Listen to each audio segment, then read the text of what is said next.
O ano é 1939. Em um beco úmido de Marsella, a silhueta de uma criança magra se contorce na escuridão, com a pele pálida e os cabelos brancos como a neve, ofuscada apenas pelos olhos vermelhos que brilham no escuro. É Jean, o anão albino, e ele está fugindo. Ele mal tem 7 anos, mas já conhece o gosto amargo do abandono e o terror de noites insonáveis. A respiração ofegante, o coração disparado contra as costelas frágeis.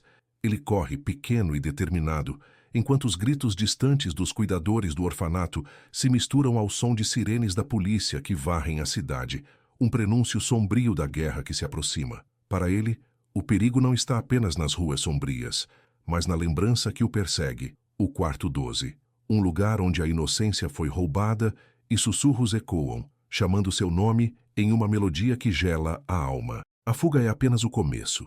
A verdadeira jornada de Jean é para desvendar o segredo que o persegue desde aquele quarto. Em um mundo à beira da guerra, a maior batalha de um menino era contra os fantasmas de seu próprio passado. Marsella, 1939. A cidade portuária fervilha sob a tensão pré-guerra, um caldeirão de culturas, espiões e refugiados. Navios de carga atracam e partem, levando consigo esperanças e desesperos. No centro dessa efervescência, o orfanato Saint-Pierre, uma construção austera de pedra, serve como refúgio ou prisão para dezenas de crianças. Entre elas, Jean se destacava, não apenas pela baixa estatura e pelo albinismo que o tornavam alvo de olhares curiosos, e muitas vezes de zombaria cruel, mas por uma quietude peculiar. Ele vivia em seu próprio mundo, com a cabeça sempre baixa, os olhos fixos em um ponto distante, como se visse algo que ninguém mais via. Seu maior desejo era pertencer, ser invisível e, ao mesmo tempo, ser aceito. Seu maior medo, no entanto, não eram os outros órfãos ou os cuidadores severos. Era o quarto 12, um cômodo escuro e empoeirado, trancado desde que Jean se lembrava, mas de onde, segundo ele, vozes sussurrantes vinham chamá-lo à noite. Ele carregava o peso de uma culpa que não entendia, uma memória fragmentada de algo terrível que aconteceu ali, antes de ele ter plena consciência. Essa culpa era a barreira invisível que o impedia de se aproximar dos outros, de encontrar a paz. A fuga, para Jean, era mais do que uma escapada física, era uma tentativa desesperada de silenciar os ecos do quarto 12 e de encontrar um lugar no mundo onde pudesse, finalmente, deixar de ser apenas o anão albino e se tornar. Jean, comente de qual cidade você está assistindo esta história. O sol mal havia se esgueirado sobre os telhados de Marsella, quando Jean, exausto e faminto, se escondeu em um porão úmido e abandonado, seu pequeno corpo tremendo de frio e medo. A fome era uma pontada constante no estômago, mas o que mais o afligia era a sede e a imagem vívida do quarto 12. Em sua mente, ele ainda podia ouvir as vozes, não mais sussurros, mas gritos abafados que pareciam perfurar sua pele. Ele recordava os dias no orfanato, as manhãs cinzentas, as tarefas repetitivas, os olhares de pena ou desprezo que os outros órfãos lançavam sobre ele. Irmã Agnès, a diretora, sempre o tratara com uma mistura de compaixão e estranhamento, como se ele fosse um enigma que ela não conseguia decifrar. Você é especial, Jean, ela costumava dizer, com um tom que soava mais como um fardo do que como um elogio. O verdadeiro problema de Jean, no entanto, não era a sua condição física, mas o segredo que o quarto 12 guardava. Era um quarto no fim do corredor, sempre trancado. Ele lembrava-se vagamente de uma mulher, uma figura sombria e gentil ao mesmo tempo, que frequentava o quarto. Lembrava-se também dos choros que saíam de lá e de um cheiro doce, quase enjoativo. Essas lembranças fragmentadas eram seu tormento, sua prisão mental. Ele sentia que algo terrível havia acontecido ali, algo que o envolvia, mas cuja natureza ele não conseguia decifrar. A fuga do orfanato não foi planejada. Foi um impulso, uma explosão de desespero. Na noite anterior, enquanto todos dormiam, os sussurros do quarto 12 haviam se tornado quase uma canção fúnebre, chamando seu nome com uma intensidade que o fez levantar da cama. Ele caminhou como um sonâmbulo até a porta trancada e, por um instante, a voz parecia vir de dentro dele mesmo. O medo se transformou em uma necessidade avassaladora de escapar, de calar aquelas vozes.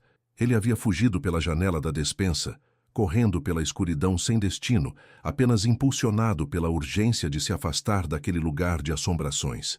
Agora, encolhido no porão, o frio intenso fazia seus ossos doerem. Um rato passou correndo por seus pés, e ele nem sequer piscou. Seus olhos vermelhos fitavam a pequena fresta na parede que mostrava um pedaço do céu de Marsella, agora clareando. Ele não sabia para onde ir, mas sabia que não podia voltar.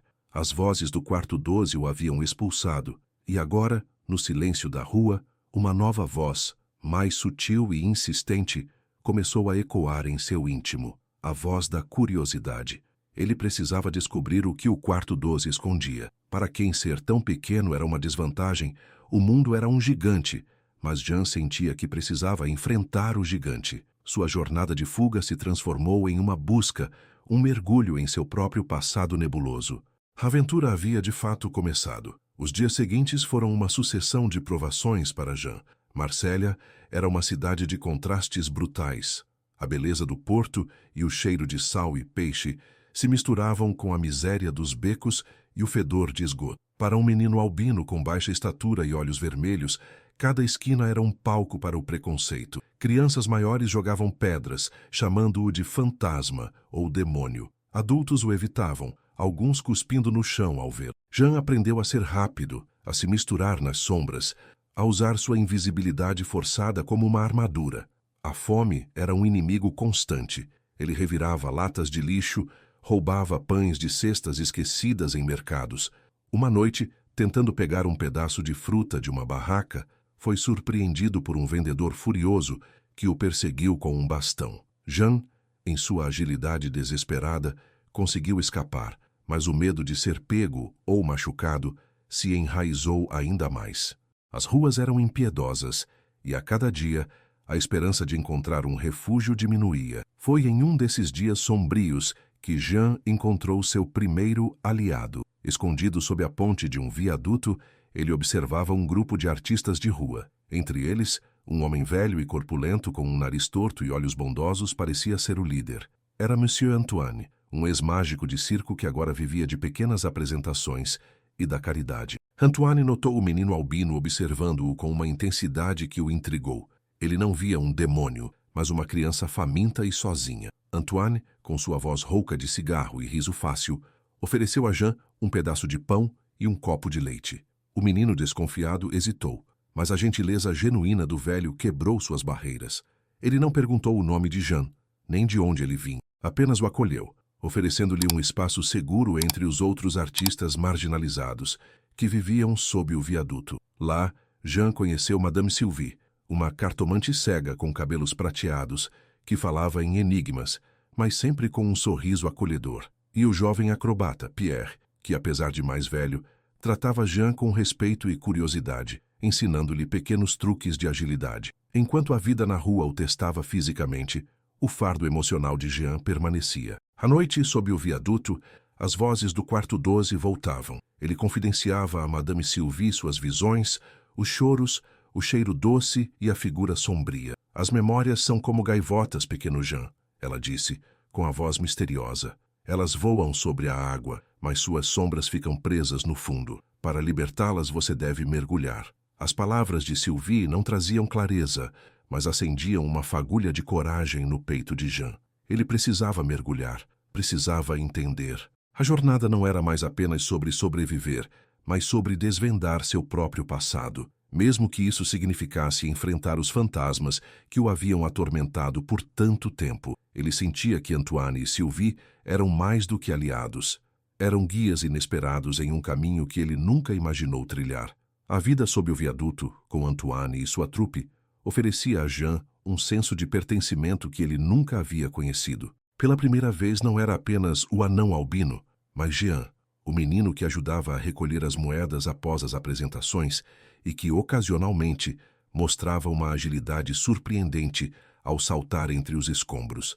No entanto, essa tênue paz foi brutalmente interrompida. Uma noite, enquanto a trupe se preparava para dormir, um grupo de jovens arruaceiros, embriagados e agressivos, invadiu o acampamento. Eles estavam procurando por estranhos, motivados pelo fervor nacionalista que crescia em Marsella com a iminência da guerra. O ataque foi rápido e violento. Pierre tentou proteger Madame Sylvie, mas foi derrubado. Antoine, com toda a sua corpulência, tentou intervir, mas recebeu um golpe na cabeça. Jean, em pânico, tentou se esconder, mas foi puxado por um dos agressores que zombava de sua aparência, chamando-o de aberração. "Olhem para esse demônio branco!" ele gritou enquanto o segurava pelos cabelos. O menino sentiu o terror paralisante, os olhos vermelhos arregalados, a respiração presa na garganta. Ele tentou lutar, mas era pequeno demais, fraco demais. Quando parecia que seria o fim, um dos arruaceiros, aparentemente mais cruel, começou a vandalizar os poucos pertences da trupe. Ele pegou uma caixa de madeira antiga, a que Madame Sylvie sempre abraçava, e a atirou contra uma parede, estraçalhando-a. De dentro caíram cartas, fotos desbotadas, e, para o horror de Jean, uma pequena boneca de pano, idêntica à que ele lembrava vagamente ter visto no quarto 12. Naquele momento, algo se quebrou dentro de Jean.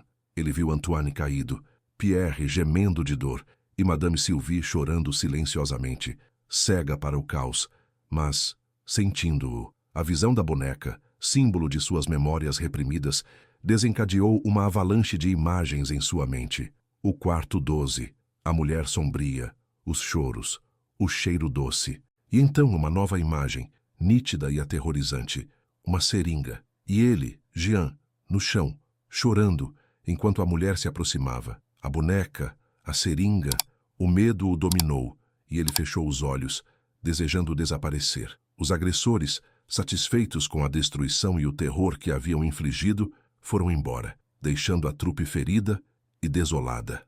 Antoine, com a cabeça sangrando, tentou se levantar. Madame Sylvie, ainda abraçando os restos de sua caixa, chorava em silêncio.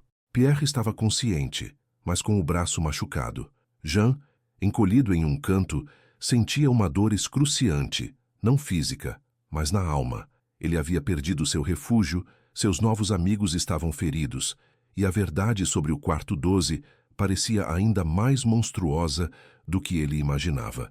Ele havia quase desistido de tudo. Seus esforços para escapar dos fantasmas pareciam inúteis, e agora a boneca de pano, que era uma lembrança material do horror, estava ali, na sua frente. Naquela noite, sob o viaduto destruído, Jean chorou. Não um choro de criança, mas um lamento profundo de alguém que sentia o peso do mundo. Ele estava no abismo, mas em meio ao desespero, uma pequena chama se acendeu. A boneca. Ela era a chave. Ele não podia mais fugir. Ele precisava voltar, precisava descobrir. A dor de ver seus amigos feridos e a revelação parcial de suas memórias transformaram seu desespero em uma resolução sombria. O quarto 12 o chamava, e agora Jean estava pronto para responder. A manhã seguinte trouxe a Jean uma clareza fria e implacável. Enquanto ajudava Antoine e Pierre a limpar os destroços, ele carregava a pequena boneca de pano, agora um elo tangível com seu passado. As palavras de Madame Sylvie ressoavam. Para libertá-las, você deve mergulhar. E ele estava pronto para isso. Com uma determinação que surpreendeu até a si mesmo, Jean anunciou sua decisão de retornar ao orfanato Saint-Pierre. Eu preciso saber o que aconteceu no quarto 12, disse ele, sua voz pequena, mas firme. Antoine, apesar dos ferimentos, tentou dissuadi-lo. É perigoso, pequeno Jean.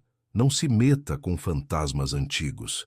Mas a determinação nos olhos vermelhos do menino era inabalável. Madame Sylvie, que ouvia em silêncio, apenas acenou com a cabeça. Vá, Jean, ela sussurrou. Seu coração o guiará à verdade. Armado com essa bênção silenciosa e com uma coragem forjada na dor, Jean iniciou sua jornada de volta. Ele usou todo o seu conhecimento das ruas de Marsella, dos becos e atalhos, evitando os guardas e a polícia que ainda poderiam estar à sua procura. Sua baixa estatura, que antes era uma maldição, agora era uma vantagem. Ele se esgueirava pelas sombras, um fantasma albino entre os edifícios imponentes.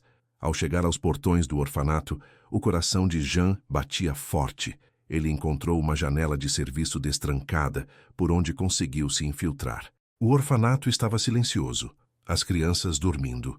Jean caminhou pelos corredores escuros, cada passo ecoando em seu peito. O cheiro de cera e desinfetante, tão familiar e opressor, trouxe mais memórias à tona. Finalmente, ele estava diante da porta do quarto 12.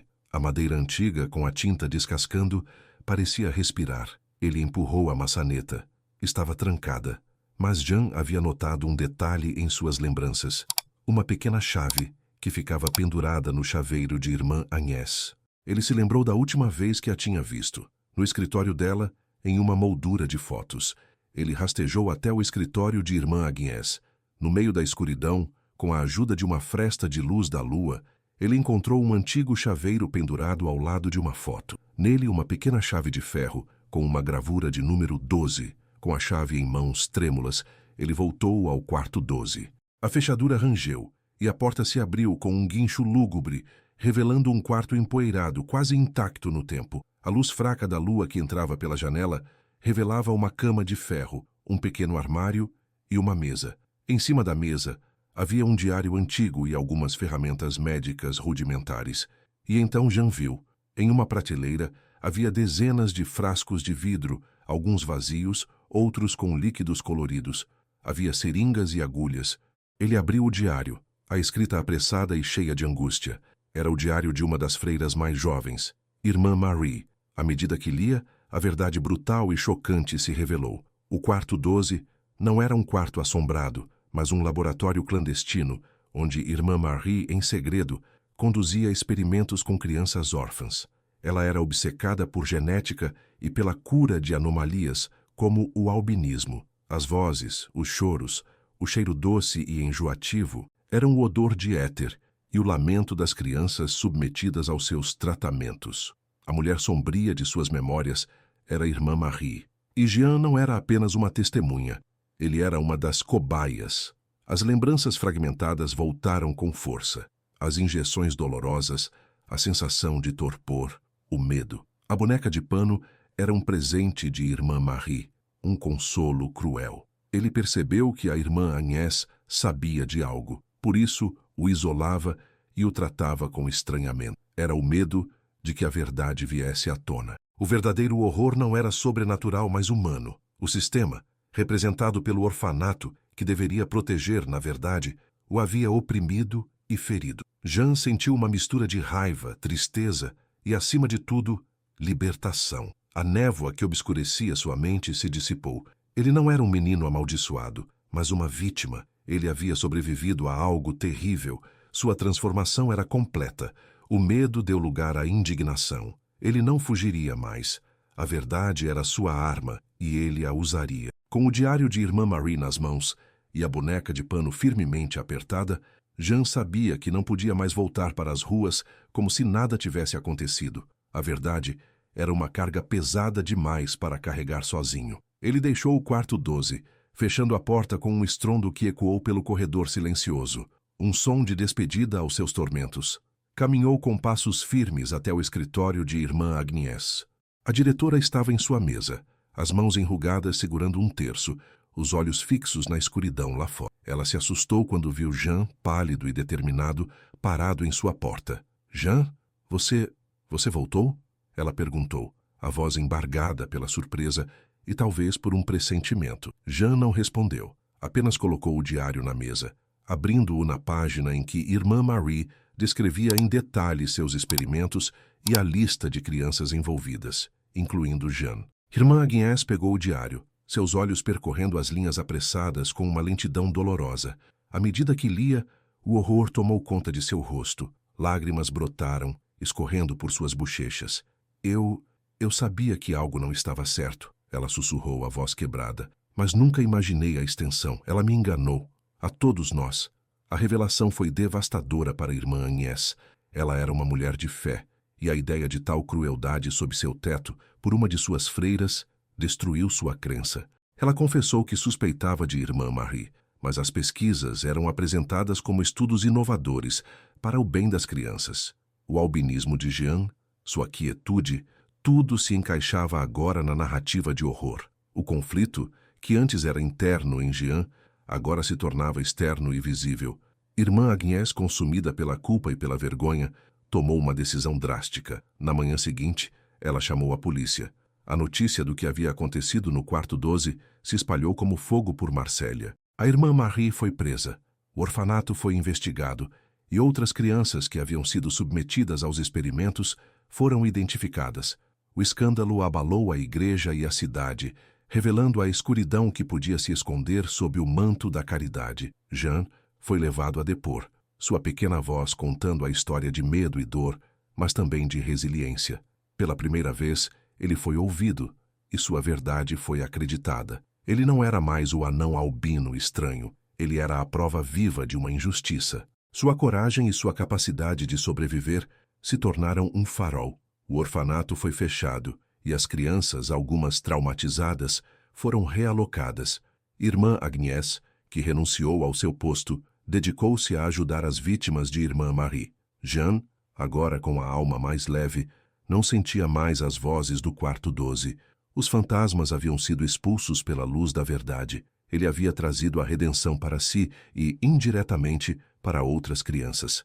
Seu retorno não foi para o orfanato, mas para onde encontrou seu primeiro vislumbre de humanidade, sob o viaduto, com Antoine, Madame Sylvie e Pierre. Eles o receberam com braços abertos, não como um órfão fugitivo, mas como um herói. Jean havia partido como uma criança assustada, perseguida por sussurros. Agora, ele voltava como um jovem que havia enfrentado o abismo e encontrado a verdade, transformado, mas sem perder a essência de sua humanidade. Sua jornada havia provado que a maior força de um indivíduo pode residir em sua vulnerabilidade e que a diferença, em vez de isolar, pode revelar a mais profunda das coragens. Marcélia continuou sua dança caótica entre a guerra que se aproximava e a vida que resistia. Os bombardeios começaram, as sirenes eram uma trilha sonora constante, mas para Jean, um silêncio diferente havia chegado. Ele não era mais assombrado pelas vozes do quarto 12. As memórias permaneciam, mas agora eram lições, não grilhões.